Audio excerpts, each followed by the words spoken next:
Hello, everyone, and welcome to the Sahil Show. And Happy New Year. And may God bring a lot of happiness and fulfill your wishes this year.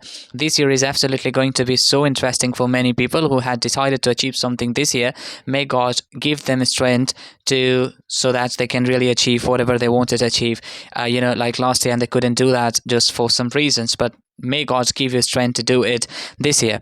So let's talk about this video. We are going to talk about climate change, one of the severe issue in the globe. However, this is Sahil Show, where I provide content related to English language, public speaking, current affairs, and whatnot. So I would recommend you to do not speak or do not skip even for a single moment, because all the things I'm going to talk about climate change is really going to change your perspective and would give you a perfect viewpoint about this year's climate.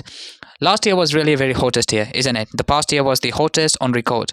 But 2023 is likely to hold that dubious honor for long. 2024 is expected to be even hotter as the El Nino climate pattern in the Pacific Ocean reaches its full strength on top of warming driven by greenhouse gases. Yes, we have never had a big El Nino like this one. The background of global warming, says Adam Scaife at the Met Office, the UK National Weather Service. We are ready and we are really entering an unprecedented situation. According to preliminary members from the World Meteorological Organization, so far we call WMO, global average temperatures in 2023 were about 1.4 degrees Celsius above the pre-industrial average measured between 1850 and 1900, that smashed the previous record from 2016 by more than 0.1 degrees Celsius. That's a big jump, equivalent to play 5 years of global warming, says Cave. Factors that made 2023 so hot as I can remember right now are likely to push the dial even further next year, possibly raising the annual average above the totemic 1.5 degree target for the first time. The most significant of this factor is global warming, driven by the rising concentrations of greenhouse gases we are releasing into the atmosphere, which was responsible for about 1.28 degrees Celsius of the rise in 2023. The other major factor is the shift to warmer El Nino condition in the Pacific after the coldest La Nina pattern persisted for 3 years in rare triple dip. Historically, the warming influence of El Nino is greater the year after it's after it's like the combinations of the appearance the last year we have seen though. So as the anomaly trends into December and January, usually El Nino as a synonyms of extreme events around the world, says Bowder. Other small factors behind 2023 heat, such as unusually hot temperatures in the Northern Atlantic Oceans and a volcanic eruption in 2022 that injected water vapor into the upper atmosphere, may also add to next year temperatures. 2024 is going to be extreme, says Skiff. Jennifer Francis at the Woodville Climate Research Center in Massachusetts anticipates continuing weirdness, surprises, and records broken by large margins in 2024.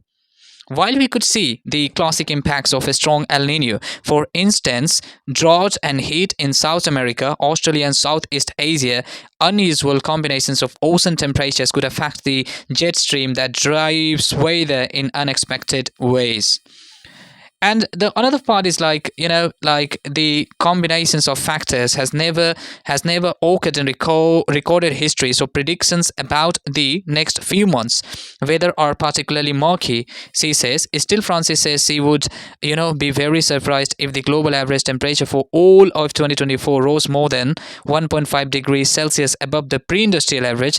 Escape says it is hard to say without clear forecasts, but thinks it is possible we see average temperatures next year rise above 1.5 degrees Celsius.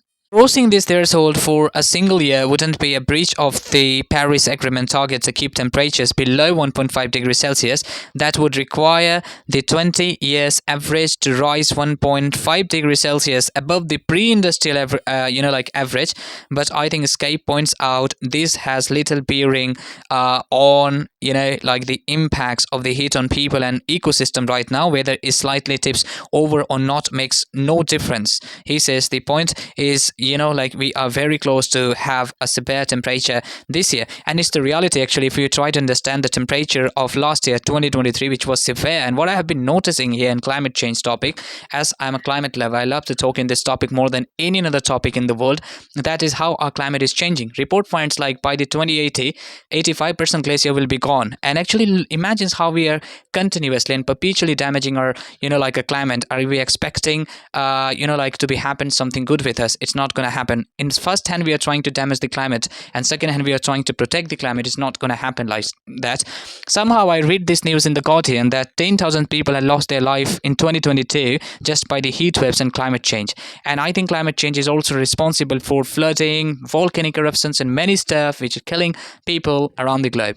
That's it today in this video. I hope you liked it and enjoy it. If so, then like my video, subscribe my video, and press the bell icon, so as soon I will upload my video, it will pop up. That's it in this video, and thank you very much for being here. So keep patience to listen to me, by the way, and it's a Sahil Show, and see you next time. Have a good day ahead.